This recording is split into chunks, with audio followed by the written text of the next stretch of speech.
যাদের মুখে আল্লাহর কালাম নাই, যাদের মুখে কোরআনের দাওয়াত নাই, ডাক নাই, তাদের আহ্বানে সাড়া দেবেন না, জাহান্নামের পতঙ্গ হবে। জাহান্নামের কীট হবেন, জাহান্নামের কীট। ভাইরা আমার, আজকের বাংলাদেশ কোরআনের বাংলাদেশ। আমরা আলেম ওলামারা একযোগে ডাক দিচ্ছি যে মুসলমানরা, তোমরা এ যাবৎ পর্যন্ত স্বাধীনতা পরবর্তী সময়ে বহু স্বাধীন চাকিছ, কি বলেন, 2 বাতিলের সাক্ষাৎ আমাদের হয়েছে। কয় বাতিল? 2 বাতিলের সাক্ষাৎ আমরা পেয়েছি। মানুষের উন্নতি হয়েছে, জনগণের ভাগ্যের কোন উন্নতি হয় না। কেমনে হবে? যে দেশে, যে ভূখণ্ডে আল্লাহর কোরআন মাফিক রাষ্ট্র শাসন হয় না, আল্লাহ তাআলা ওই দেশের প্রতি কোন রহমত নাজিল করেন না। প্রথম কথা হলো এইটা, যে ভূখণ্ডের উপরে আল্লাহ তাআলার রহমত নাজিল হয় না, সেই দেশ কখনো মানুষ ভালোভাবে চলতে পারে না।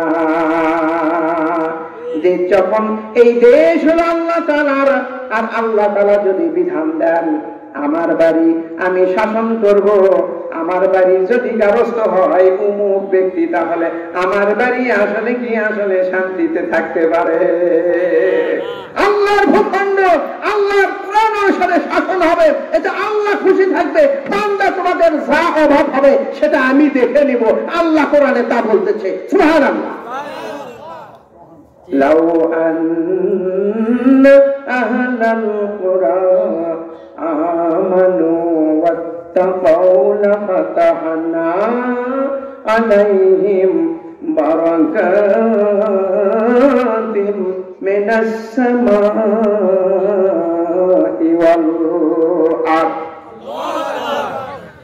দেশবাসী যখন ইসলামকে ভালোবাসে, দেশবাসী যখন কোরআনকে রাষ্ট্র ক্ষমতায় আসীন করে, আল্লাহ তাআলা বললেন এইবার তোরা ঠিক কাজ করলি, আমি আল্লাহ তাআলা কোরআন নাযিল করেছি, এই কোরআন আমি শুধুমাত্র পাঠাইছি, শুধুমাত্র তোমরা নামাজে তেলাওয়াত হবে, শুধুমাত্র তেলাওয়াত করবে। আউযু বিল্লাহি মিনাশ শাইতানির রাজিম, বিসমিল্লাহির রহমানির রহিম, আলিফ লাম মিম যালিকাল কিতাবু লা রাইবা ফীহি হুদাল লিল মুত্তাকিন। শুধুমাত্র নামাজে কিরাত তেলাওয়াতের জন্য আল্লাহ তাআলা কোরআন নাযিল করে নাই। আল্লাহ তাআলা কোরআন নাযিল করেছেন কি জন্য? আল্লাহ তাআলা কালামুল্লাহ শরীফের 3 আয়াত সূরা মাইদার একাধারে বলেছেন, আমান লাম ইয়াহকুম বিমা আনজালাল্লাহু ফাউলাইকা হুমুল ফাসিকুন।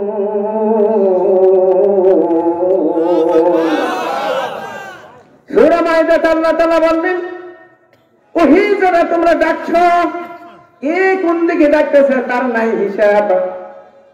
কেউ ধর্ম, যাদের আমাদের সাথে থাকলে তোমার ধর্ম পালন করা লাগবি না, ধর্ম নিরপেক্ষ, কি বলেন, এটা হলো একটা বাতিল। আর একটা বাতিল হলো রাষ্ট্র শাসন করবে, কিন্তু কোরআনের কোন ছোঁয়া তাদের নাই, মন যাহা চাহে সেইটাই করবে, যেইটা ইচ্ছা ফেলে দেবে, যেটা ইচ্ছা অ্যাকসেপ্ট করবে। বিসমিল্লাহ বলে যদি আমি মদ খাই, ভাই মিয়া তুমি মদের বিধান পালন, মদের বিধান কেন বাতিল করলে না? কি বলেন? আল্লাহ তাআলা মদ হারাম করেছেন, আমি ক্ষমতায় থাকবো, মদ হারাম হবে, কি বলেন? রাষ্ট্র ক্ষমতায় থাকবা, আল্লাহর কোরআনের একটিও পাস করবা না, আল্লাহ তাআলা তোমাদেরকে ক্ষমতায় দেখতে চায় না।